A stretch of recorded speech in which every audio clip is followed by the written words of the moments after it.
আসসালামু আলাইকুম রহমতুল্লাহি বারাকাতুহু। সম্মানিত ভিউয়ার্স, আশা ও বিশ্বাস আল্লাহর রহমতে সবাই ভালো আছেন। সকলের প্রতি দোয়া ও সালাম। আজকে আপনাদেরকে এমন একটি রেস্টুরেন্ট, যেটা দেখলে আশ্চর্য হয়ে যাবেন। একটা রেস্টুরেন্টের ভিতরে এত কিছু, সুবহানাল্লাহ, আল্লাহু আকবার। রিয়াদেই মনে হয় এমন কিছু দেখতে পাওয়া যায়।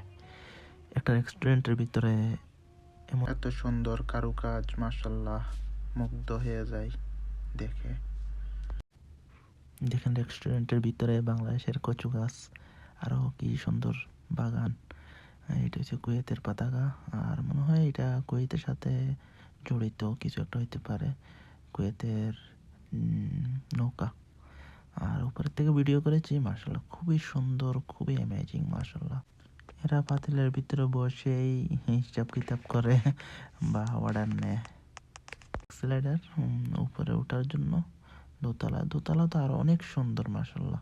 আপনাদেরকে দোতলার দৃশ্যগুলো যখন দেখাবো, আপনারা আর একটু আনন্দ পাবেন অবশ্য, আশা করি। দেখেন কি সুন্দর, মাশাল্লাহ। এটা নামার জন্য এক্সেলারেটর। চলেন তবে দোতলায় দেখে আসি। দোতলায় এটা কি করে রাখলো। যারা রিয়াদে আসেন বা আসবেন, অবশ্যই এখানে দেখার জন্য আসবেন। আর এই জিনিসটা আশ্চর্যজনক। ভিতরে এটা গ্লাসের ওই পাশেও লোকজন বসে বসে নাস্তা পানি খাইতেছে, কিন্তু আমি হয়তো নেই। দেখেন, এটা গ্লাসের ভিতরে মানুষ এটা ভিতরে পরিষ্কার করতেছে। সুবহানাল্লাহ, কি সুন্দর, মাশাআল্লাহ, তাবারাকাল্লাহ। সাবস্ক্রাইব করার অনুরোধ রইল। আল্লাহ হাফেজ।